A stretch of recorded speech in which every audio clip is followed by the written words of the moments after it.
¿Qué le pasó a la gente? Es una pregunta que nos hacemos cuando alguien desaparece. Pero, ¿y si desaparece una colonia entera? 117 hombres, mujeres y niños, borrados de la faz de la tierra sin dejar rastro. Esta no es la sinopsis de una película de terror. Es la historia real del caso de personas desaparecidas más antiguo de América, la colonia perdida de Roanoke. Y la única pista que dejaron es una palabra tan escalofriante que ha atormentado a los historiadores durante más de 400 años.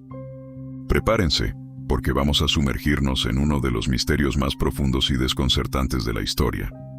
Nuestro viaje comienza en 1587. La reina Isabel I reina en Inglaterra. Shakespeare está a punto de escribir sus primeras obras, y el mundo está cambiando.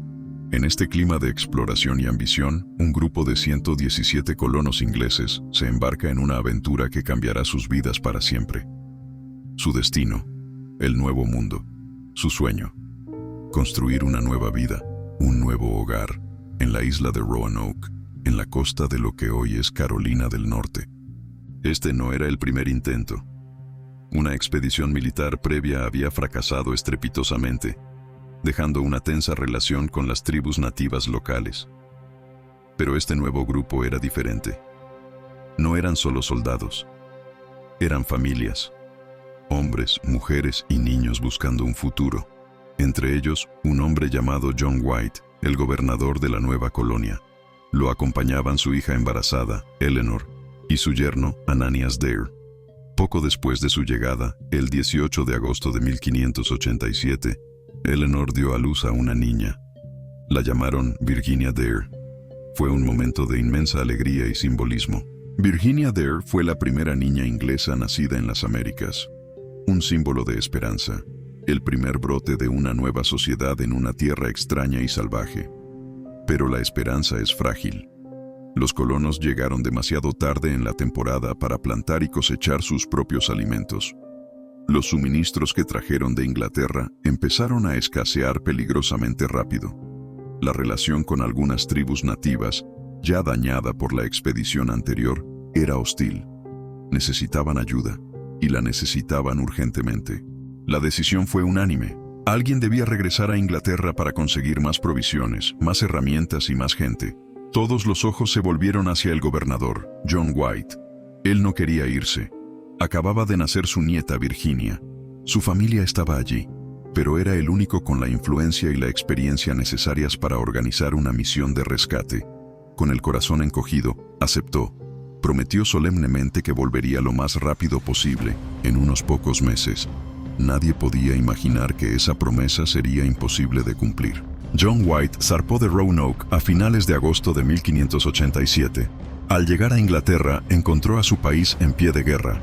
La poderosa Armada Española, una flota de barcos de guerra como nunca antes se había visto, se preparaba para invadir Inglaterra. Cada barco disponible, cada marinero, cada recurso, fue requisado para la defensa nacional. La misión de socorro a una pequeña y lejana colonia quedó en el olvido. La prioridad era la supervivencia de la nación. White luchó desesperadamente. Intentó organizar expediciones privadas, pero sus barcos fueron capturados o forzados a regresar. Los meses se convirtieron en un año, luego en 2.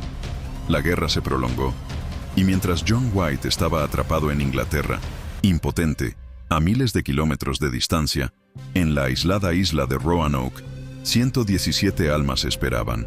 Esperaban barcos que nunca llegaban. Sus suministros se agotaban.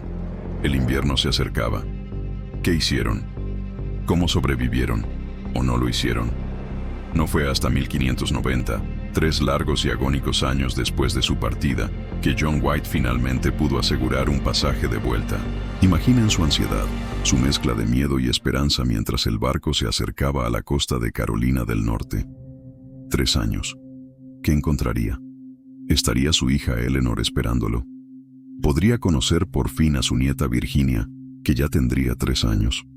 El día que desembarcó en Roanoke, el 18 de agosto, era el tercer cumpleaños de su nieta. Pero no hubo celebraciones, no hubo saludos alegres.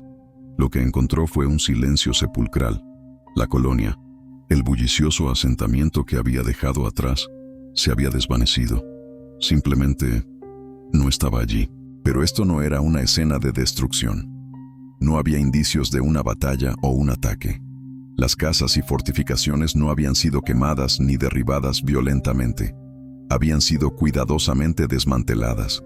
No había cuerpos, no había esqueletos, ni un solo hueso. No había absolutamente ninguna señal de lucha. Era como si 117 personas, junto con todas sus pertenencias, se hubieran levantado y simplemente desaparecido en el aire. White y sus hombres buscaron frenéticamente cualquier pista, cualquier mensaje que pudiera explicar lo inexplicable. Antes de irse, White había dejado instrucciones claras. Si los colonos se veían obligados a abandonar el asentamiento, debían tallar su nuevo destino en un árbol o en un poste. Y lo más importante, si se iban bajo coacción o peligro, debían añadir una cruz de malta sobre el nombre del lugar. White escudriñó cada tronco, cada poste. Su corazón se detuvo cuando encontró algo. En un poste de la valla que rodeaba el perímetro del antiguo asentamiento, había una palabra tallada en mayúsculas. Una sola palabra: Croatoan. Su mente se aceleró. Croatoan. No había cruz de malta. Eso era una buena señal. Significaba que no estaban en peligro cuando se fueron. Croatoan era el nombre de una isla cercana, hoy conocida como Isla de Hatteras. También era el nombre de una tribu de nativos americanos que vivía en esa isla y que, en general, había sido amistosa con los ingleses. La explicación parecía obvia. Sin suministros y enfrentándose a la inanición, los colonos debieron buscar refugio con los nativos Croatoan. Debieron trasladarse a su isla, integrándose con ellos para sobrevivir. Era una teoría lógica, una teoría esperanzadora. White tenía que ir allí, tenía que encontrar a su familia. Pero el destino, una vez más, fue cruel. Justo cuando se preparaban para navegar hacia la isla Croatoan, una violenta tormenta azotó la costa. Un gran huracán, como lo describió White. Los anclajes del barco se rompieron. La tripulación, al borde del motín y temiendo por sus vidas, se negó a arriesgarse más. Forzaron al capitán a levar anclas y regresar a Inglaterra. John White nunca volvería a América. Murió años después, sin saber jamás qué fue de su hija, de su yerno y de su nieta, la pequeña Virginia Dare. Murió con la palabra Croatoan grabada en su memoria, una mezcla de esperanza frustrada y misterio sin resolver. Y aquí es donde la historia se convierte en leyenda. Porque si la teoría de la asimilación es tan sencilla, ¿por qué el misterio persiste? ¿Por qué desmantelar todas las casas? ¿Por qué no dejar una nota más detallada, sabiendo que White volvería? A lo largo de los siglos, han surgido innumerables teorías, cada una más intrigante que la anterior. La primera, y más aceptada por muchos historiadores, es la asimilación. Los colonos se mezclaron con los Croatoan, o quizás con otras tribus. Hay algunas evidencias que apoyan esto. Exploradores posteriores informaron haber encontrado nativos con ojos grises y cabello claro, rasgos europeos, que afirmaban que sus ancestros eran blancos. Incluso hay un apellido, Dare, que aparece en los registros de la región décadas después. Suena plausible, ¿verdad? Pero no explica por qué desaparecieron tan completamente. Otra teoría es menos optimista: masacre. Quizás la relación con los nativos se agrió. O quizás una tribu rival como los Powhatan, liderados por el poderoso jefe Wahun Senacau, los aniquiló. El propio capitán John Smith, famoso por la historia de Pocahontas, escuchó rumores del jefe Powhatan de que había aniquilado a un grupo de blancos que vivían con otra tribu. Pero de nuevo, ¿dónde están los cuerpos? ¿Dónde están las pruebas arqueológicas de una masacre a gran escala? No se ha encontrado nada. Luego están las teorías más desesperadas. ¿Intentaron los colonos navegar de regreso a Inglaterra por su cuenta? Construyeron una barca con los restos de sus casas y se hicieron a la mar, solo para ser tragados por el Atlántico. Es una posibilidad trágica, pero de nuevo, sin ninguna prueba. Y entonces, llegamos a lo oscuro, a las leyendas que susurran que algo más antiguo y siniestro estaba en juego en Roanoke. Leyendas nativas posteriores hablan de que la palabra Croatoan no era un destino, era una advertencia, el nombre de un espíritu malévolo, un demonio devorador de almas que habitaba los bosques de la isla. Según estas historias, los colonos enfurecieron a este espíritu, y éste los consumió, borrándolos de la existencia. Esta idea, aunque fantástica, captura la esencia del misterio. La desaparición fue tan total, tan perfecta, que casi parece sobrenatural.